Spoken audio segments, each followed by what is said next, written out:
Shalom kekasih Kristus, kita tahu bahwa Tuhan adalah kasih, tetapi banyak pula yang tidak mengenal dengan baik arti kasih Tuhan yang luar biasa tersebut.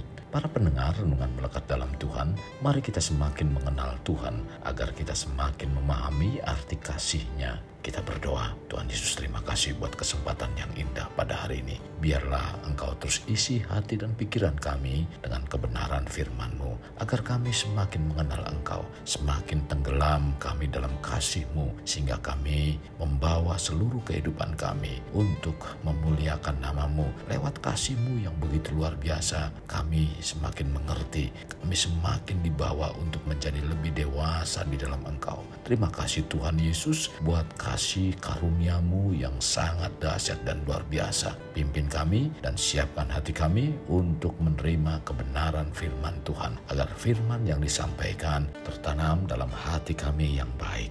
Dalam nama Tuhan Yesus kami berdoa. Amin. Melekat dalam Tuhan bertema Tuhan Maha Kasih. Firman Tuhan terdapat dalam Yohanes 3 ayat 16. Demikian firman-Nya. Karena begitu besar kasih Allah akan dunia ini, sehingga Ia mengaruniakan anaknya yang tunggal, supaya setiap orang yang percaya kepadanya tidak binasa, melainkan beroleh hidup yang kekal. Kekasih Kristus, kita tahu bahwa Tuhan adalah kasih, tetapi ketika hidup kita dalam tekanan dan permasalahan, apakah masih tetap percaya bahwa kasih Tuhan tidak berubah? Pertanyaan ini kelihatannya tidak sukar dijawab, tetapi sebenarnya bisa dan sudah menyebabkan kebingungan di antara banyak orang. Sesuatu yang susah dan bingung dalam menjawab karena mereka belum tahu apa artinya Allah dalam kasih. Untuk mengerti akan hal ini, kita perlu melihat bagaimana firman Tuhan atau Alkitab menggambarkan tentang kasih dan apa pengertian kasih yang diterapkan Allah. Sifat khas Allah adalah adil dan kasih. Karena kasih-Nya, maka Dialah yang menjadi juru selamat kita. Dalam Yesaya 45 ayat 21b mengatakan, "Bukankah aku Tuhan? Tidak ada yang lain. Tidak ada Allah selain daripadaku. Allah yang adil dan juru selamat. Tidak ada yang lain kecuali aku." Mazmur 116 ayat 5, Tuhan adalah pengasih dan adil. Allah kita penyayang. Kasih yang ada pada Allah tidak menghilangkan pribadi Allah yang adil dan konsisten terhadap hukum yang ditetapkannya. Karena Allah kudus, maka Dia tidak bertoleransi terhadap dosa. Kepada dosa, Allah telah menetapkan hukuman bahwa upah dosa itu mati. Tercatat dalam Roma 6 ayat 23a. Dosa mempunyai konsekuensi mati atau maut. Bagaimana caranya agar terbebas dari dosa? Maka harus ada harga yang setara dengan nyawa, yaitu kematian.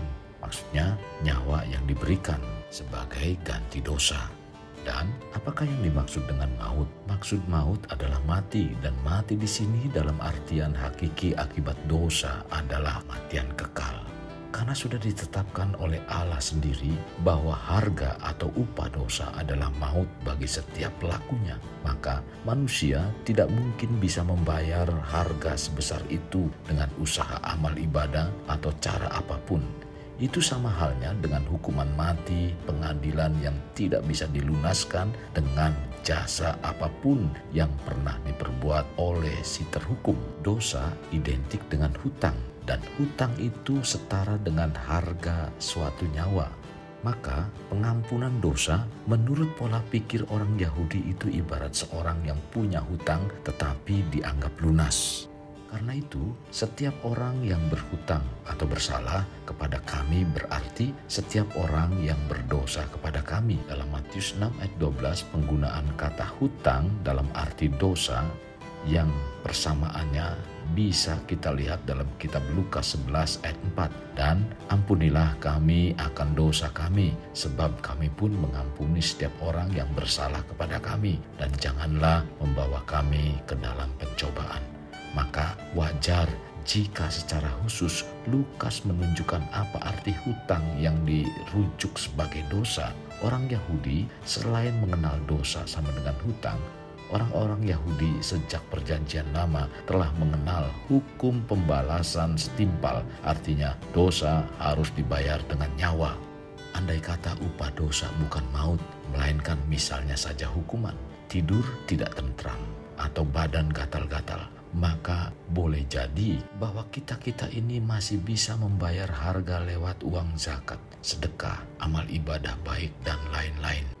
Namun ingatlah bahwa hukum yang ditetapkan Allah adalah dosa itu upahnya maut. Maka demi keadilan Allah, upah atau harga tersebut harus dibayarkan. Tidak boleh tidak. Apabila manusia hendak membayar sendiri hutang tersebut, satu-satunya jalan adalah kematian kekalnya sendiri. Artinya itu adalah hukuman mati sendiri. Dan ini berarti bahwa hutang tersebut tak terbayarkan oleh manusia. Di satu pihak, Allah itu adil. Ia konsekuen dengan penerapan hukum. Tetapi di lain pihak, Allah itu maha kasih sehingga ia mengampuni. Namun Dia tidak bisa begitu saja mengampuni karena terkait dengan maha adilnya itu. Ia harus menghukum si pendosa. Sebab Allah yang maha adil dan suci, setitik dosa pun harus dipertanggungjawabkan dalam prosedur penghakiman yang paling konsekuen. Allah tidak menyangkal dirinya sendiri. Tercatat dalam 1 Timotius 2 ayat 13. Ia yang maha adil dan suci menuntut keadilan dan kesucian absolut. Ia tidak mungkin maha adil apabila hanya sekedar melupakan atau membiarkan kesalahan seseorang tanpa mempertanggungjawabkan dengan suatu harga atau penebusan. Dan Allah memberikan cinta kasih-Nya dengan membayar harganya melalui penebusan darah Yesus Kristus. Allah sendiri yang datang sebagai manusia. Ia menggantikan sendiri hutang dosa dengan nyawa dirinya sendiri. Terhadap dosa, Allah yang maha suci atau kudus tidak akan bertoleransi dengan hal najis. Karena memang tidak serasi dengan maha adil dan kesuciannya. Tuhan yang maha kasih harus rela mengampuni berapapun harga yang harus dibayar. Dengan harga penebusan nyawanya sendiri itulah Allah bisa mengampuni dosa kita secara berkeadilan yang akan menjembatani ketegangan antara kasih-Nya dan adilnya Allah. Salib Kristus melambangkan penebusan, suatu harga yang telah dibayar tunai oleh Yesus Kristus kepada setiap anak-anaknya yang mau meminta pengampunan kepadanya. Disinilah kita menemukan yang tidak ditemukan pada agama lain, bahwa ada Tuhan itu berkorban bagi makhluk ciptaannya yang berdosa demi mendamaikan diri mereka dengan Tuhan yang maha adil dan maha kudus. Tuhan memang mengasihi setiap manusia dan ingin agar mereka diselamatkan, tetapi keselamatan tidak bisa diberikan kepada semua orang. Apakah sifat maha kasih Tuhan bisa menjadi berkurang karena adanya kesalahan manusia? Apakah Tuhan harus membiarkan manusia untuk bisa bebas berbuat semau mereka agar ia bisa mempertahankan sifat maha kasih-Nya? Sudah tentu tidak, karena sifat maha kasih-Nya tidak dapat dipisahkan dengan sifat maha adil-Nya yang juga berlaku untuk setiap orang. Mereka sudah diberikan kesempatan untuk melihat kasih-Nya dan menjawab panggilan keselamatannya. Kita yang sudah pernah merasakan kasih-Nya dan menerima Kristus sebagai juru selamat bukanlah orang-orang yang istimewa, tetapi orang-orang yang sudah seharusnya bersyukur atas kemurahan-Nya dalam setiap harinya. Sebagaimana tercatat dalam Roma 5 ayat 8 dan 9. Akan tetapi Allah menunjukkan kasih-Nya kepada kita oleh karena Kristus telah mati untuk kita ketika kita masih berdosa. Lebih-lebih karena kita sekarang telah dibenarkan oleh darah-Nya, kita pasti akan diselamatkan dari murka Allah.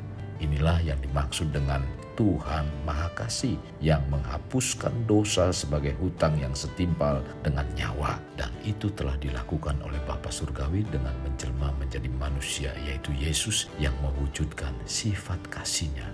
Kekasih Kristus, mari bawa hidup kita untuk menjadi pribadi yang dapat memerdekakan orang dari belenggu kehidupan, layaknya terang yang menerangi kegelapan. Karena itulah yang Tuhan inginkan pada kita sebagai warga kerajaan Allah. Mari kita berdoa. Tuhan Yesus, terima kasih buat kebenaran firman-Mu hari ini. Engkau menuntun kami, mengarahkan kami, dan memberikan satu pencerahan dalam iman percaya kami bahwa Engkau adalah Tuhan yang Maha Kasih, Tuhan yang mau mengampuni kehidupan kami lewat Kristus Yesus yang mati di kayu salib untuk menebus hutang dosa kami, di mana dosa yang harus dibayar oleh nyawa Maka dari itu Engkau mati di kayu salib dengan memberikan nyawa untuk hutang dosa kami. Kami bersyukur Tuhan buat semuanya ini.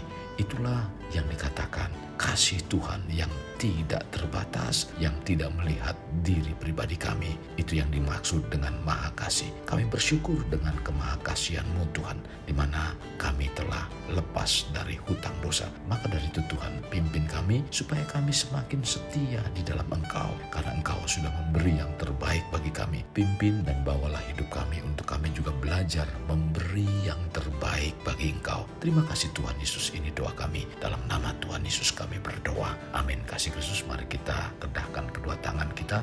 Terimalah anugerah berkat dari Allah Bapa, kasih sayang daripada Yesus Kristus, dan persekutuan dengan Roh Kudus yang memberkati, melindungi, dan menyinari engkau dengan wajah-Nya, serta memberi engkau kasih karunia di mana Tuhan menghadapkan wajah-Nya kepadamu dan memberi engkau damai sejahtera. Tuhan juga mencurahkan berkat secara rohani, berkat secara jasmani, dan berkat secara ekonomi, di mana berkat Abraham, berkat Ishak, berkat Yakub dicurahkan dan dilimpahkan dari saat sekarang sampai Maranatha tiba, dalam nama Tuhan Yesus. Amin. Sampai jumpa di renungan berikutnya. Tuhan Yesus memberkati. Jangan lupa like, share, dan subscribe.